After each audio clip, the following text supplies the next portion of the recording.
afin de lutter contre la non-décence, a été créé il y a déjà 3 ans à peu près, le pôle de lutte contre l'habitat indigne dans l'Indre.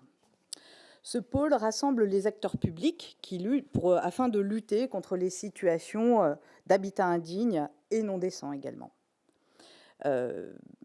Pour faciliter les démarches et le repérage des situations, cette instance a mis en place un guichet unique dont nous avons l'honneur, l'ADIL, d'être ce guichet et de recevoir les appels et les demandes concernant les situations de non-décence. Donc l'ADIL, en fait, intervient en premier dans le cadre de ce pôle en tant que guichet unique. Nous enregistrons les situations signalées par les occupants ou repérées par les tiers. Les occupants peuvent effectivement venir vers nous, mais il y a aussi les tiers, c'est-à-dire les assistantes sociales, des personnes qui constatent qu'une personne vit dans un logement qui est dégradé, très dégradé peut-être. Nous orientons ensuite vers les procédures qui sont adaptées. Mais c'est vrai que gérer les questions de non-décence, ce n'est pas toujours évident et on en a bien conscience. Donc, il s'agit en fait, pour vous expliquer un petit peu notre démarche, déjà, nous avons bien conscience que l'origine de la non-décence peut venir d'une mauvaise utilisation du bien. Donc, on vérifie en fait si le logement est bien entretenu, si le système de chauffage utilisé est bien le bon, s'il n'y a pas utilisation d'un poêle à pétrole, par exemple, et si l'occupant du logement ou les occupants du logement ne bougent pas les aérations comme ça peut arriver, et le fait que tout ça, ça peut effectivement provoquer des gros soucis d'humidité. Donc on vérifie tout ça, et puis on explique, grâce à un guide qu'on tient à disposition à la DIL, un guide sur la non-décence. Donc Catherine a expliqué l'évolution de la non-décence. Actuellement, je voulais juste vous faire le petit rappel de cette notion de non-décence, parce que l'obligation du propriétaire bailleur actuellement, c'est effectivement de louer un logement qui soit décent, c'est-à-dire un logement qui soit sécurisé, qui ne porte pas atteinte à la santé, un logement avec un minimum de confort, un logement avec une surface habitable minimale également, et puis il y a des petites nouveautés. Alors, une performance énergétique minimale, ça s'était pas précisé, c'est-à-dire que ça évolue beaucoup, comme on l'a vu grâce à Catherine, avec cette notion de DPE qui rentre dans le thème de la non-décence. Mais c'est vrai qu'actuellement, on ne nous donnait pas beaucoup d'informations. Il fallait un minimum de chauffage, il fallait que le logement soit étanche à l'air et à l'eau, il fallait qu'il y ait un minimum, fallait que le logement soit suffisamment aéré. On n'avait pas beaucoup d'informations. Donc c'est vrai que malgré tout, ces exigences en matière de DPE, elles viennent préciser un petit peu les performances énergétiques, même si on sait que ce sont des exigences qui vont arriver très vite et qui sont un peu complexes et pour lesquelles il faut se questionner maintenant pour peut-être envisager des travaux de rénovation peut-être maintenant. Alors, il y a une dernière petite apparition en matière de non-décence, c'est que vous devez mettre en tant que bailleur des logements à disposition de vos locataires qui sont exempts d'insectes, qui ne sont pas infestés. Alors ça, je sais que c'est très compliqué parce que ce sont des choses à vérifier peut-être lors de l'état des lieux de sortie. Et si j'étais vous, en fait, lorsque je fais mon état des lieux d'entrée, je vérifie cette notion-là. Parce que c'est vrai qu'on voit de plus en plus arriver chez nous l'existence des punaises de lit, des puces de parquet. Alors, je sais, c'est pas très gai tout ça, mais bon, on doit en parler parce que ça vous permet effectivement d'encadrer, de vérifier et puis de prévoir un état des lieux d'entrée dans lequel vous pouvez mettre qu'effectivement, vous avez bien constaté qu'il n'y avait pas de punaises de lit, pas d'insectes dans le logement. Voilà, donc moi je vous conseille de faire comme ça. Nous tenons à disposition ce petit guide si vous souhaitez en savoir plus, avoir des précisions plus techniques sur ces notions de décence que j'évoque assez rapidement avec vous. Mais n'hésitez pas à nous le demander, on l'a en support numérique ou en support papier. Alors, donc ça, quand une situation de non-décence, quand on pense qu'il y a une situation de non-décence, quand on est appelé à la DIL et qu'on pense qu'on a repéré une situation de non-décence, on engage tout d'abord l'occupant, s'il loue son logement, à faire des démarches amiables. Déjà, prendre contact avec son bailleur pour qu'il vienne, pour qu'ils voient ensemble ce qui se passe dans le logement. Ensuite, éventuellement, faire une lettre recommandée, un courrier à l'attention du bailleur. Si vraiment il n'y a pas de possibilité de s'entendre amiablement, on peut inscrire, signaler la situation auprès du pôle. Et ça se fait en fait, alors soit vous pouvez aller directement sur notre site et signaler directement la situation via en fait un lien internet où vous remplissez des informations sur le logement, vous expliquez un petit peu ce qui se passe et vous donnez les coordonnées adéquates, bien sûr. Et vous avez aussi la possibilité de remplir des fiches de repérage bien détaillées et nous inscrivons en fait la situation. Une fois la situation inscrite, nous allons en fait, parce que c'est pas à la DIL qu'on va pouvoir valider cette situation de non-décence, il faut se déplacer. Donc nous avons des opérateurs qui se déplacent dans les logements. Ça peut être des opérateurs en secteur d'OPA, tels que Solia ou les opérateurs. Et puis, vous avez, par exemple, sur Châteauroux Métropole, le service d'hygiène qui peut intervenir, qui va constater si le logement est non décent. Si le logement est vraiment non décent, des procédures, en fait, peuvent être engagées par la personne qui occupe le logement, par les locataires, et puis pourra en découler la procédure de conservation des allocations logement. Donc, je vais donner la parole à Madame Katia Daniel qui va vous expliquer, de la CAF, qui va vous expliquer comment fonctionne cette procédure de conservation des allocations logement par la CAF. Bonsoir, donc je me présente, donc Katia Daniel, donc spécialisée logement au niveau de la CAF. Donc je vais vous présenter donc au niveau de l'indécence la procédure. Alors, le signalement de l'indécence. Donc nous, l'indécence nous est signalée généralement par l'entreprise donc Solia. Donc le signalement donc de l'indécence, lors de la connaissance du constat d'indécence de l'aide au logement est suspendu et consigné pour une durée de 18 mois. Pour information, durant la période de consignation, le locataire est tenu donc de s'acquitter uniquement du paiement de son loyer résiduel et de ses charges. En cas de déménagement du locataire dans cette période donc de 18 mois, possibilité donc de verser le rappel au propriétaire sur manifestation uniquement donc de votre part, sur la part du propriétaire, avec justificatif de la mise en conformité avant le terme des 18 mois. Donc ça veut dire qu'un locataire part, on pourra toujours vous reverser la L consignée sur production, comme quoi le logement a été mis en conformité, et on vous fera le rappel. Mise en conformité du logement. Lors de la connaissance de la mise en conformité du logement, on remet en cours l'aide au logement et on procède au paiement du rappel pour la période de consignation, directement au propriétaire. S'il y a non mise en conformité du logement, si le logement n'est pas mis en conformité au terme des 18 mois, le droit consigné est définitivement perdu, même en cas de mise en conformité postérieure du logement. L'aide au logement reste suspendue et l'allocataire se doit de régler l'intégralité de son loyer. Alors, la non-décence imputable à l'attitude de l'allocataire. La CAF ne dispose pas de compétences juridiques pour arbitrer les litiges entre bailleurs et locataires sur l'origine de la non-décence. En cas de litige entre bailleurs et locataires, la conservation de l'aide au logement jusqu'à la production par le bailleur de tout élément de preuve intangible, si besoin, attesté par une décision de justice prouvant la responsabilité de l'allocataire.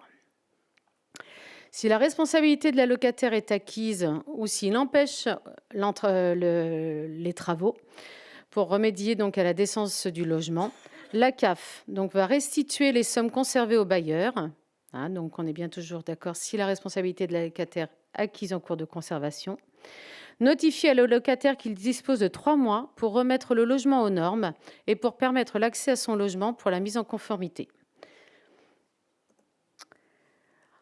On informe parallèlement donc le bailleur et au terme de cette période de 3 mois et en l'absence de manifestation de l'allocataire ou de transmission des éléments permettant de vérifier la réalisation des travaux, devis, facture détaillée, la CAF suspend le versement d'aide au logement.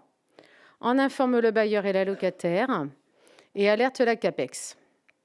Si la mise en conformité intervient à une date postérieure à celle-ci fixée à celle-ci, rétablissement de l'aide au logement depuis la date de mise en conformité du logement. Si la locataire, donc votre locataire, refuse la visite du logement pour l'établissement du constat, l'absence de constat due au refus de la locataire de donner accès au logement doit être traitée comme un cas de non-décence imputable à la locataire. Donc avertissement depuis la suspension de la L après 3 mois si aucune manifestation de la locataire. Donc on revient à la même procédure que tout à l'heure. Voilà pour la non-décence. Alors moi, je suis Magali Bourdin, je suis responsable du service Habitat à Châteauroux Métropole. Donc, je suis là depuis un petit peu de temps, donc je suis assez à l'aise pour vous parler de la politique de l'habitat que porte la collectivité depuis toutes ces années, et ce qui a fait qu'on en arrive aujourd'hui à vouloir mettre en place des nouveaux dispositifs, tels que celui que je vais vous présenter tout de suite. Sur Châteauroux Métropole, on est très actif, enfin très impliqué sur la politique de l'habitat depuis sa création. Vous savez, la collectivité Châteauroux Métropole, elle a plus de 20 ans maintenant, puisqu'elle a été créée en 2000, donc elle a 22 ans. Et même avant cela, sur la ville de Châteauroux, sur certaines villes comme Déol aussi, il me semble, il y avait des opérations qu'on appelait des opérations programmées d'amélioration de l'habitat. Je pense que c'est des opérations que vous connaissez bien parce qu'elles s'adressent aux propriétaires occupants, mais aussi aux propriétaires bailleurs. Et donc, dès la création de l'agglo, on a renouvelé ce type d'opération et on est aujourd'hui à la 4e ou à la 5e OPA depuis 2002. Et on vient les compléter par des programmes d'intérêt généraux qui nous permettent, nous, la collectivité, d'apporter des financements pour vous permettre de réhabiliter vos logements. Alors, il y a eu beaucoup d'évolutions législatives ou même dans les politiques de soutien. La collectivité soutient, mais elle soutient avec un partenaire essentiel qui est l'Agence nationale de l'habitat. Et voilà, on ne fait pas d'OPA sans le partenariat avec l'ANA. Et l'ANA est primo-financeur et on vient compléter, nous, les financements de l'ANA. Aujourd'hui, je vais vous présenter dans un premier temps le permis de louer et plus tard dans la séquence, je vous parlerai aussi de toutes les aides qu'on peut apporter en ce moment pour vous accompagner dans la réhabilitation de vos logements. En ce moment sur le territoire, pour vous situer le contexte dans lequel on met en place le permis de louer, il y a une OPA de rénovation énergétique sur toute l'agglomération, une OPA de renouvellement urbain spécifique sur le centre-ville de Châteauroux Métropole, sur le périmètre du permis de louer. Il y a une opération façade également sur ce même périmètre. Et comme je viens de vous le dire, finalement, on est intervenu toutes ces années de manière massive sur le parc privé, mais de manière privilégiée sur le parc privé occupé, et un peu moins sur le parc locatif. Ce qui fait qu'on est parti du constat qu'on avait une faible connaissance du parc locatif et qu'à partir du moment où la collectivité doit être vertueuse et engagée sur l'ensemble de ce qui fait le logement sur un territoire, on a décidé d'investir dans une politique en faveur du parc locatif privé. Et en ce sens-là, et sur la notion de qualité, parce qu'on est quand même sur des territoires où ce qui nous intéresse davantage, c'est la quantité plus que la qualité plus que la quantité. Après cette petite introduction, je vous situe le permis de louer dans son contexte législatif et juridique. Alors, c'est un outil de la loi Allure qui est défini par le décret du 19 décembre 2016. Vous le savez, j'imagine, pour la plupart d'entre vous, c'est un dispositif qui a été créé pour lutter contre l'habitat indigne. Il est inscrit comme ça dans les textes et il permet, pour le compte de l'État quelque part, mais à discrétion de la collectivité, dès lors qu'elle le met en œuvre, de pouvoir lutter contre l'habitat indigne. Et donc, à travers ça, une fois qu'on a dit ça, ce n'est pas suffisant. Il s'agit pour nous, à ce moment-là, de vérifier la qualité du parc locatif privé. Et à travers cette notion de qualité, on va aller vérifier ce qui vous fait obligation, c'est-à-dire est-ce que le logement est décent. C'est pour ça que la transition était toute faite avec les sujets qu'on vient d'aborder. Pour vous préciser que quand on a commencé à imaginer mettre en place ce dispositif sur la ville-centre, c'était avant le vote de la loi climat et résilience l'année dernière. Et avant cette loi, en fait, le permis de louer, il imposait aux collectivités, quelque part, de s'intéresser particulièrement aux notions de sécurité et de salubrité. La loi climat et résilience de l'année dernière est venue ajouter au terme sécurité et salubrité la précieuse notion de décence, ce qui nous permet dans le cadre du permis de louer, de nous rattacher vraiment à l'ensemble de ce qu'est la décence et à pouvoir apprécier la qualité de vos logements sous cette considération-là. Alors, le permis de louer, voilà, comme je vous disais, le fondement juridique, il repose sur la lutte contre l'habitat indigne, mais il permet aussi, et c'est ça qui nous intéresse, nous, puissance publique, quelque part, de garantir aux locataires de bonnes conditions de logement, en termes de sécurité, de salubrité, mais plus généralement de décence, de sécuriser les propriétaires que vous êtes, et, le cas échéant, de vous accompagner dans l'amélioration ou la mise en conformité de vos biens. Alors, vous allez me dire, pour ceux qui ont eu affaire un peu avec nos services dans le cadre du permis de louer, oui, mais vous refusez en général les logements sur des considérations qui vont relever plutôt des problématiques électriques ou problématiques de sécurité. Et ça, ce n'est pas des choses que vous allez financer. Ce n'est pas là-dessus que vous allez nous accompagner financièrement. Donc, je vous l'accorde. Sauf que demain, et on vient d'en parler, la considération énergétique, elle va rentrer dans la notion de décence. Et dès l'année prochaine, pour les logements qui auront une consommation supérieure à 450 kWh par mètre carré par an, ça veut dire qu'on ne pourra pas vous donner le permis de louer si votre DPE il nous indique ce type de consommation. Jusqu'à maintenant, on ne retoquait pas pour ça. À partir du 1er janvier, voilà, c'est la loi pour le coup. Donc avec le permis de louer, ce qu'on vise, c'est une montée en gamme du parc locatif du centre-ville et un renforcement de son attractivité, puisque sur ce périmètre dont je vais vous parler, eh bien, on a, nous, l'engagement auprès des partenaires signataires d'Action Cœur de Ville, puisque le permis d'Action Cœur de Ville, de faire plus sur ce périmètre-là que ce qu'on fait ailleurs. Donc, comme on faisait déjà beaucoup ailleurs, il fallait aller chercher aussi des dispositifs un peu novateurs, alors certes un peu coercitifs aussi, mais qui garantissent derrière du résultat, du tangible, du visible. Alors le permis de louer, qu'est-ce que c'est? Peut-être je peux vous faire un petit sondage là pour savoir au niveau de la salle combien sont concernés par le permis de louer, combien d'entre vous ont du patrimoine sur le centre-ville de Châteauroux et pour lesquels la demande de permis de louer voilà, s'impose. D'accord. Très bien. Donc, une part représentative quand même. Donc, pour ceux qui savent, alors, pour ceux qui n'ont pas de patrimoine sur Châteauroux, c'est moins intéressant pour vous puisque vous n'êtes pas concernés. Pour autant, on ne sait jamais. C'est peut-être quelque chose qui pourrait se généraliser, puisque de plus en plus de villes le mettent en place. On était 150 il y a 2 ans, 300 il y a 1 an, et aujourd'hui, je crois qu'on est plus de 450, et ça ne fait que continuer. Donc peut-être qu'à un moment donné, c'est l'État qui l'imposera à toutes les échelles de territoire. Donc ce que c'est une demande d'autorisation à soumettre à la collectivité à chaque changement de locataire. Au moment où vous voulez louer, vous réhabilitez un logement, vous voulez le mettre sur le marché, vous devez demander à la collectivité l'autorisation de le louer. Vous changez de locataire, vous êtes obligé de demander. Qui est concerné? Les propriétaires ou gestionnaires de logements du locatif privé. Pour quel logement? Alors nous, c'est sur l'agglo, on l'a défini comme ça. Pour les logements de plus de 15 ans, loués nus ou meublés à usage de résidence principale, sur le périmètre de l'OPARU Cœur de Ville. Alors, à notre échelle, ça concerne 1875 propriétaires et 3207 logements, avec une part significative, évidemment, d'appartements. Le périmètre, c'est celui-ci. Vous avez la ville de Châteauroux. Le périmètre, c'est celui qui est grisé. C'est le périmètre Action Cœur de Ville. C'est le périmètre du centre historique, donc là où il y a le patrimoine le plus ancien. Et il représente 70% du parc locatif privé de la ville. Comment ça se passe? On a tout dématérialisé pour que ce soit plus rapide, plus efficace.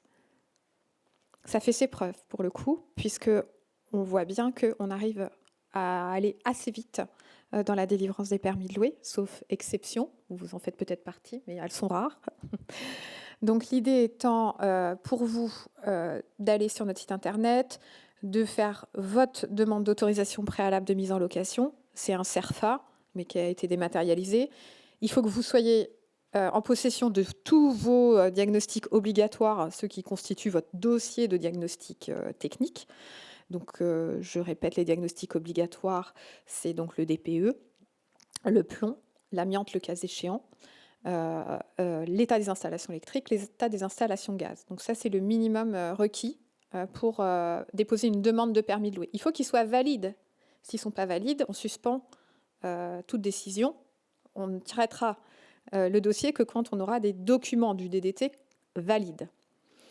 Et on vous remet un récépissé de dépôt de la demande quand elle est véritablement complète. Et c'est là où il y a un petit peu plus de temps finalement dans l'instruction, c'est qu'entre le moment où vous déposez une demande et le moment où elle est complète, il peut se passer un petit peu de temps. À partir du moment où elle est complète, on vous en informe et on a la chance de travailler avec un diagnostiqueur, puisque nous, en interne, nous n'avons pas l'expertise. Vous savez ô combien c'est technique, toutes ces choses-là, la question des normes, la question de la décence, son interprétation, sa complexité.